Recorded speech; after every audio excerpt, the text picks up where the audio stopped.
Hi there, I'm Roy from the Netherlands and normally I post all of my videos in Dutch, but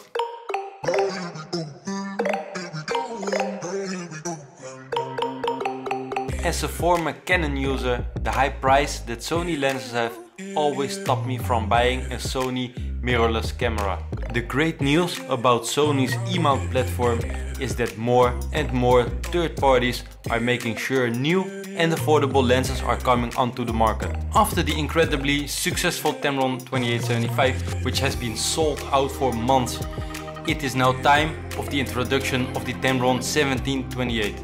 I bought it and will take you along my journey from unpacking to reviewing the photos. Disclaimer, this is not a quality breakdown, but just a video of a morning of shooting with the Tamron 1728. Let's go through the specs quickly because this is not the purpose of the video, but still important. The lens has an aperture of 2.8 and has a weight of 420 grams. The minimum focusing distance is particularly small, it's only 19 centimeters. Furthermore, the Tamron can use specific Sony features such as all autofocus features. Both the Tamron 2875 and this 1728 have the same filter size of 67mm. Unfortunately, the Tamron has no built-in image stabilization, but this does not have to be a problem as the Sony body has of course built-in IBIS. And what is a better idea as a landscape photographer than photographing the sunrise directly the next morning?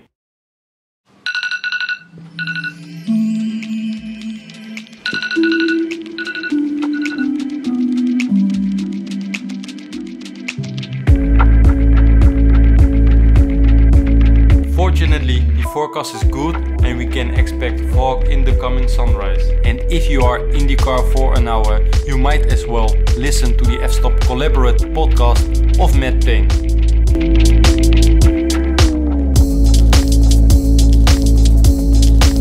Of course, we were with a nice group again, which eased the pain of getting up early. The tricky thing about the morning is that you have to know in advance where to go, or you have to look for a beautiful composition with a flashlight in the dark. Obviously I shoot at my normal settings, which means in my case shooting from a tripod, ISO as low as possible, like 50 or 100, and between the f8 and f11. In addition, I shoot always at -1 to save as much as possible in the highlights. Unfortunately, the Tamron has no buttons on the lens itself like the Sony has, but for the price you cannot complain. With the Tamron you can also use Sony features, and one of the best features in my opinion is the focus magnifier that zooms in directly when you focus manually in combination with focus peaking.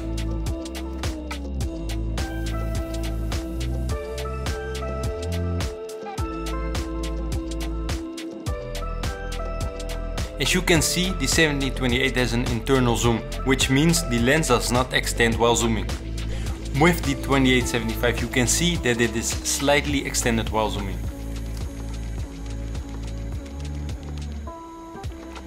And before we go home to review the photos, first a shout out to this amazing group who all made the sacrifice to be there this early. Please go check out their Instagram.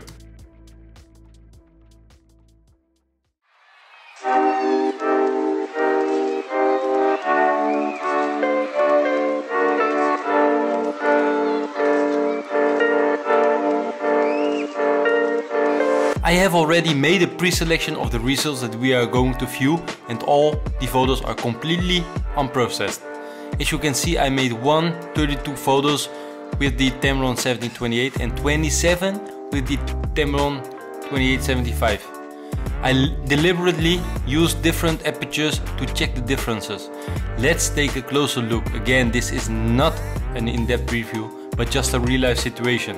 I made photos at 17, 24 and 28mm.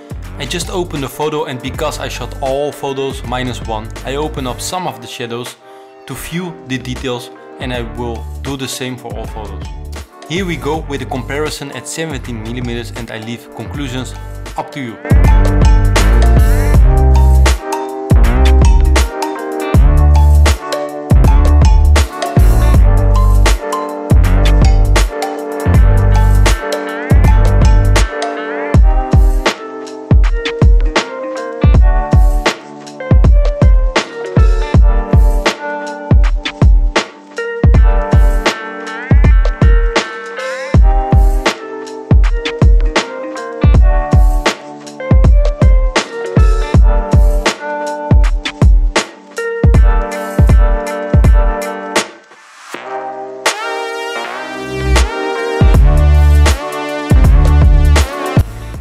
highest focal length I will show you is at 24mm.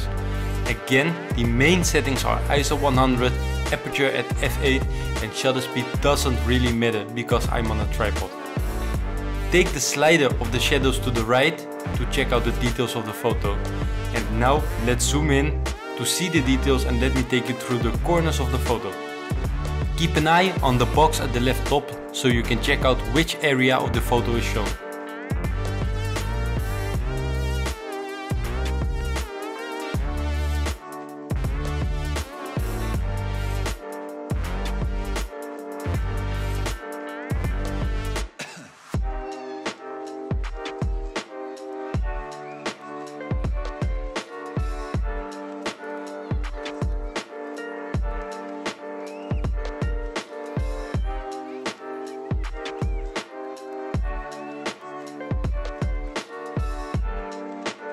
The last photo to check out in detail is the biggest focal length of 28mm. I shot this at ISO 100, aperture f8 at 28mm. And let's check out the sharpness. Walk along with me while I scroll through the photo. Again, at the left top you can view which area is shown in large.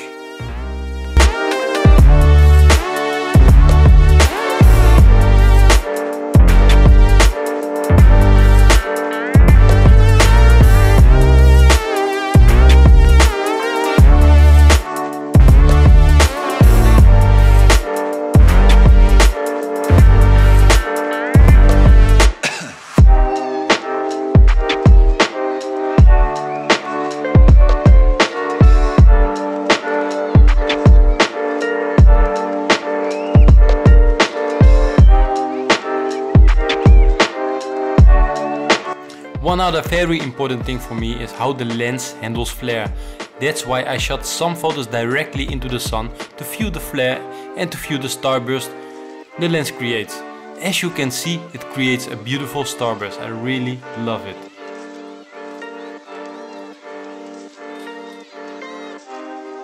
I have two more photos where I place the sun just in another position to see what happens to the photo.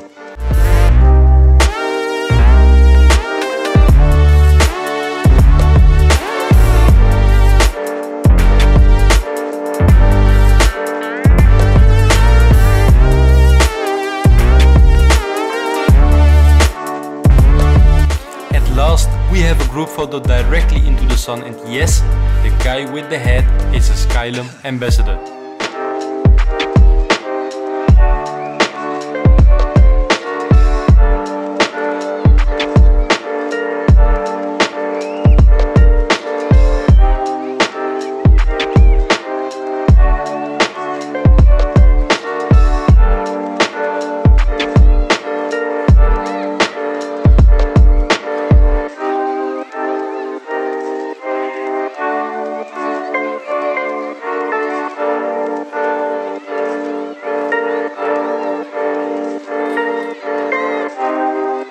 Let's have a recap and take a look at the processed and final shots.